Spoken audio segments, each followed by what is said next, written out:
welcome back to Forza Horizon 4. It's a bit of a challenge, a bit of a special, if you will. Our current record holder, if you haven't looked at it, you should, by the way,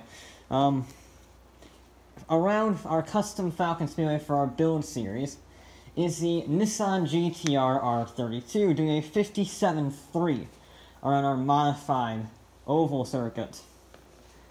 And that got me thinking, what is the lowest PI it would take to beat that car around that circuit? So I got a selection of S1 class vehicles, and I started off with one of my personal favorites, the TVR Griffith. And this was 4 PI down on our build limit in 848. That is what the Nissan was. And I wanted to see if I could beat it, and 4 PI down, that's asking a little bit much. Now granted, the TVR is one hell of an amazing vehicle, but it can only muster a 59.8, which is not bad at all, especially for being on sport tires and rear-wheel drive. But it just didn't have the handling. It does, I mean, it has active aero, it has, 460 horsepower, but it's just not quite enough for what we need. So I went from that to a proper race car, the Global Rallycross Beetle. Now, I love Rallycross. It's one of my favorite sports I never watch because it's never on. Anyway, this has a bit more of an advantage. 570 horsepower, all-wheel drive, racing car. However, it has a problem. You see, the Nissan is on racing tires and has massive tires. The GRC Beetle isn't. It's on about, what, 235s, I think? And it's designed for rallycross, which means it has mixed surface tires, and it's sort of meant to slide around, because that's what rallycross cars do. That's how they get their lap time, truth be told. And that means, as you can see here, even as I'm trying not to slide around, it doesn't really care, and it slides around anyway. So, that can only muster, even with all-wheel drive, at 846 PI, so we're 2 PI down still. It did a 58.4. Not bad for a, car 2 PI down, but we were still a second off. Still a second off. So I went with another racing vehicle, but I was gonna have to try and tame it. The Deberti designed Silverado. Why did I pick this? Well, it's only 1 PI higher than our building requirements at 849, and it's another racing vehicle. So it has lightweight, advanced suspension, etc. However, the main selling point is it has 1,000 horsepower, or 300 more than our Nissan. But it's also a drift truck, which means traction is on the lighter side. And it was all about trying to control that traction. That meant you couldn't utilize all that 1,000 horsepower. I think every time on the lap bar 1, I slid into the wall because the back end just lets go. No matter how cautiously you drive around the bank, it still slides out. Which I'll admit is a bit irritating, but it's, a drift vehicle. Like, what do you expect, And that means 1 PI higher was actually slower than the GRC Beetle, doing a 59.6. So it's a second slower than the Beetle, and it's 2 seconds slower than the Nissan, which is a bit unfortunate. I like the Deberti design. I don't use it very much because I don't really have a use for it.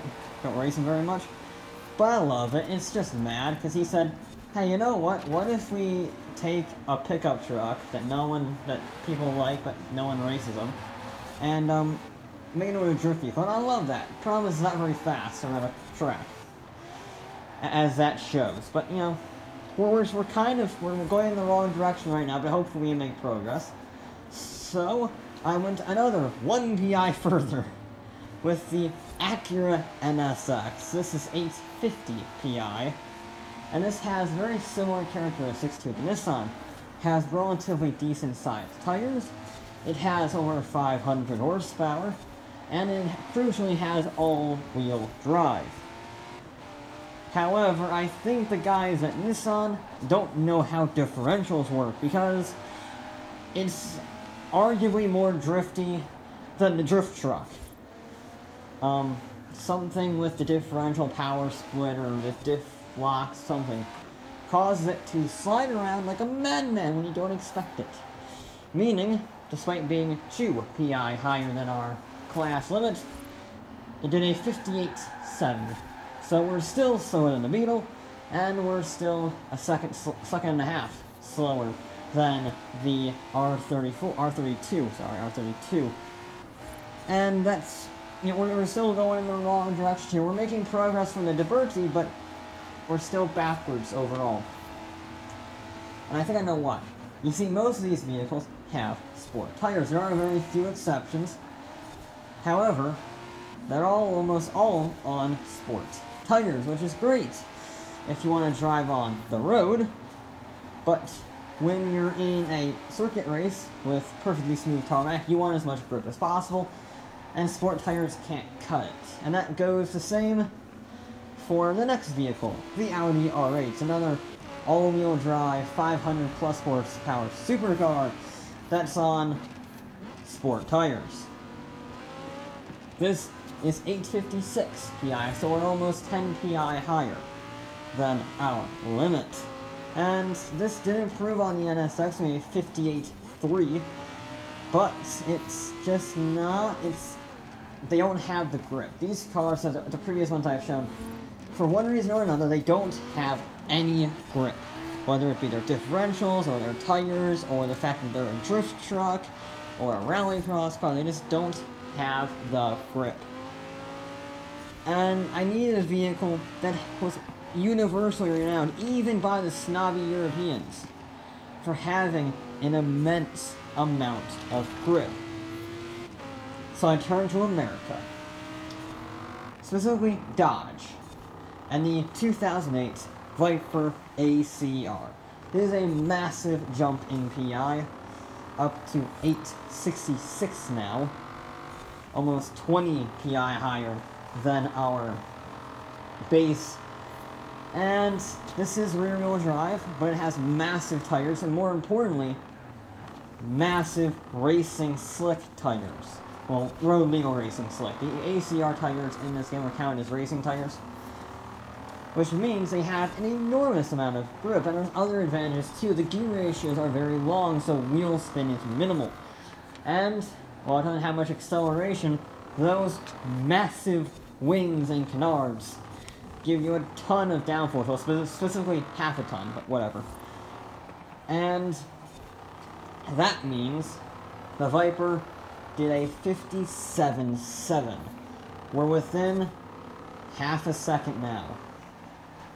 But it's still not enough. To be honest, I thought the Viper would do it, because I have always believed the Viper to be one of my go-to racing cars. If I don't know a track and I want to learn it, I take a Viper. I have that or a Porsche, but usually a Viper, because the ACRs are so good handling. And even the pure raw handling track-focused Viper couldn't beat that Nissan. So I went to another American.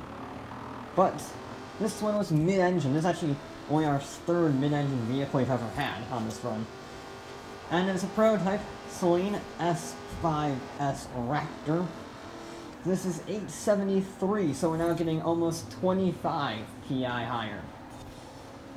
That's a lot of PI up. Now this is, again, rear-wheel drive, but it's a mid-engine, Celine. Guys from the S7, one of the fastest production cars in the world, has a lot of credibility. What it doesn't have is the same problem. You see, the Viper made up its time because it had grip and the racing tires and everything I mentioned earlier. This has none of those. What it does make up for is raw speed. The Viper had a lot of drag, which means it was slow around half the course. This, while it lacked the pure handling of the Viper, it was good enough thanks to that mid-engine position and the sport tires. And it had a massive V8 with a sadly quiet supercharger these days, meaning it did a 57.5. 0.2 of a second faster than the Viper, 0.2 of a second slower than what we need, so it's right in the middle. And again, that's very good, but it's not enough. It's not enough. And I started to get a little desperate, so I went back to the racing cars. Back to the rally cars, actually, with the GRC Global Rallycross Civic. Because the Beetle that we have in the game is older 2014, meaning it has less power and less torque. But the Civic has almost 600 horsepower, slightly bigger tires, and it's more modern, so it has better suspension, and it has, of course, way more torque. Which means the 878 PI Civic did a 57.4 around this circuit. Again, it's just a little too slidey. It's better than the Beetle. It's not as sideways as the Beetle, but it is still sideways. And that's kind of irritating, to be honest, because I thought if the Viper couldn't do it, the Civic could, because I've used the Civic a few times. I love it. And I've always liked how it's very good. Handling is very fun, but you still get good lap time out of it. And this is a very good lap time, a 57.4. But we're still 0.2 of a second shy off of that Nissan. So I started mulling around, and I'm starting to get into very high S-Class. I'm trying the 880s. And I came across the Ferrari 458 Speciale. I refuse to use the 488, it's just a heavier, slower, crappier 458. And the 458's the last Ferrari that I actually liked. And you see why. Lots of power, mid-engine, rear-wheel drive, but it has good traction, good handling. And that combination of handling, power, and Italian know-it-all racing skill did a 57.391. We're within a few hundredths of a second, but we're still short, even at PI 885. We're 40 PI higher than the Nissan, and we're right there. We're a few hundredths of a second, but it is still slower. It's still slower. So I had to go even more. And I went back to America with this one because I had the choice between using the new Viper ACR or the new Corvette ZR1. Both of them have big old Forza racing tires on them. Both of them have massive rear wings, and both of them are track-ready monsters. Only difference is the Viper's a little bit easier to drive, but it's a bit slower. In the end, I chose the Corvette. And it was a very good decision I did, because at 895 PI, we're 50 PI higher than the Nissan now. It did a 57.224. Yes, it took 895 PI to go faster than our Nissan. That's a lot of PI.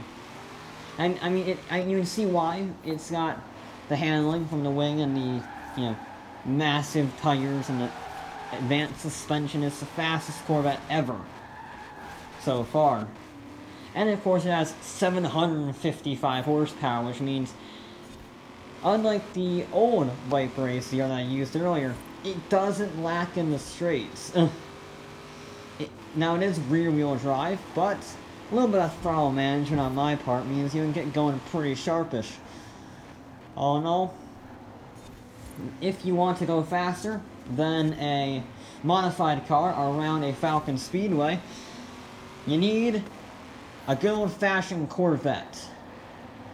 I mean, and a lot of PI.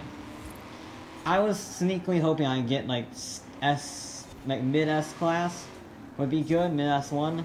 No, you have to be at the top of S1. If you want to beat a mid S1 class built car, you have to go to the top of S1 to do so, 9 times out of 10. And that was very interesting. But there you go. The Corvette ZR1 is the PI limit 895 to beat our to beat our Nissan GTR R32. But that is going to be it for this episode of Forza Horizon 4. Back with more